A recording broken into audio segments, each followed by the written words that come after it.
स्वामी जी, मुझसे काम क्रोध आदि विकारों के वशीभूत होकर कई जघन्य अपराध हुए हैं। भगवान कहते हैं कि पाप बंद कर सहज स्वभाव, भजन मोर तेहि भाव न काहू। फिर भी हठ पूर्वक नियमित नाम जपने की चेष्टा करता हूँ। सब प्रकार से अयोग्य होने पर भी रघुनाथ जी की अकारण करुणा का अनुभव होता है। रघुनाथ जी से माधुर्य भाव से प्रेम करना चाहता हूँ। वृंदावन में भी ठाकुर जी से यही मांगता हूँ कि रघुनाथ के चरणों में खूब प्रीति हो। महाराज श्री, आप राधा रानी के निज जन हैं, आप कृपा करके बताइए कि मैं क्या करूं कि मुझे रघुनाथ जी से प्रेम।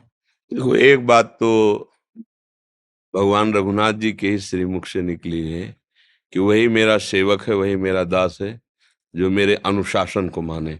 अनुशासन, मेरे वचन को माने, मेरी आज्ञा को माने।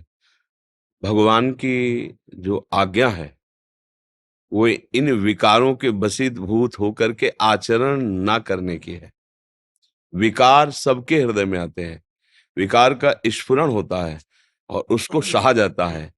यम ही न व्यथ्यन्ते ते पुरुषम पुरुषर्षभ सम दुखा सुखाधीरम सो अमृतत्वाय कल्पते। जो इन विकारों की व्यथा से व्यथित होकर के गंदे आचरणों में उतर जाता है, गिर गया फिर। और जो इन विकारों की व्यथा से व्यथित ना होकर के समान भाव रखता है, वही परम पद का अधिकारी, अर्थात वही भगवान को रिझा लेता है। भगवान के श्रीमुख के वचन हैं, मात्रा स्पर्शास्तु कौन्ते शीतोष्ण सुख दुखदा आगमा पाइनो अनित्यास तास्ति तिक्षस्व भारत। धर्म पूर्वक विषय को ग्रहण करना भगवत प्राप्ति में सहयोग है। अधर्म पूर्वक विषयों को स्वीकार करना कभी भी भगवदानंद की अनुभूति हो ही नहीं सकती। ये बात पक्की समझ। नाटक पाखंड किया जा सकता है, लेकिन सत्य वस्तु का बोध नहीं हो सकता, परमानंद की प्राप्ति नहीं हो सकती। हम कहलाएंगे भगवान के सेवक, लेकिन वाणी से, अंदर से गुलाम हम विषयों के ही होंगे। दास्ता हमारी प्रकृति के आकर्षण की ही होगी। इसलिए सुधार करना होगा। और भगवान के नाम में इतनी सामर्थ्य है कि कुछ भी असंभव नहीं है। भगवान उसी के हृदय में प्रकट होते हैं।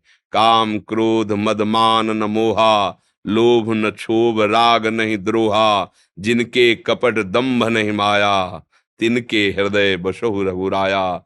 जननी सम जानहि पर नारी, धन पराय बिस्ते बिस भारी, जिनहि राम तुम प्राण प्यारे, तिनके मन शुभ सदन तुम्हारे।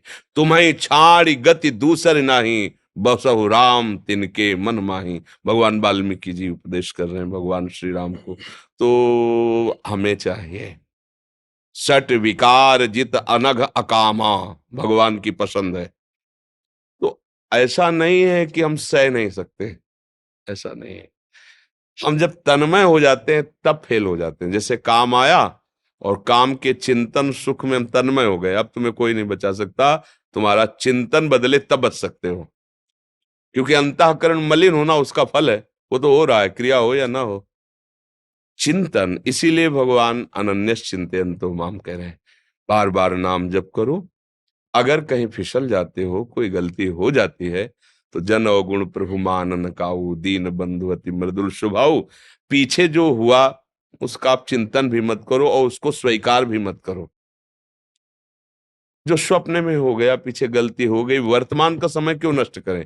जैसे वर्तमान का 52 सेकंड है, आप बोले राम, तो सार्थक हुआ ना। अब उसमें आप वो चिंतन करें जो व्यतीत हो गया है। अब उसका चिंतन करके वर्तमान को नष्ट करना, मुझे लगता है मूढ़ता ही होगी। आप उसका चिंतन भी मत करो और उसकी चिंता भी मत करो। अहम त्वाम सर्वपापेभ्यो मोक्षयिष्यामि मा शुचा, श्री भगवान कह रहे ना, इसलिए चिंता मत करो, खूब नाम जप करो। हमारे सबसे गलतियां होती हैं और प्रभु का स्वभाव करुणामय है, वो क्षमा कर देते हैं। पर हम जानबूझकर बार बार गलती ना करें, चेष्टा हमारी ना करने की है। आगे भगवान की सामर्थ्य से जीव माया पर विजय प्राप्त करता है। समझ पा रहे ना?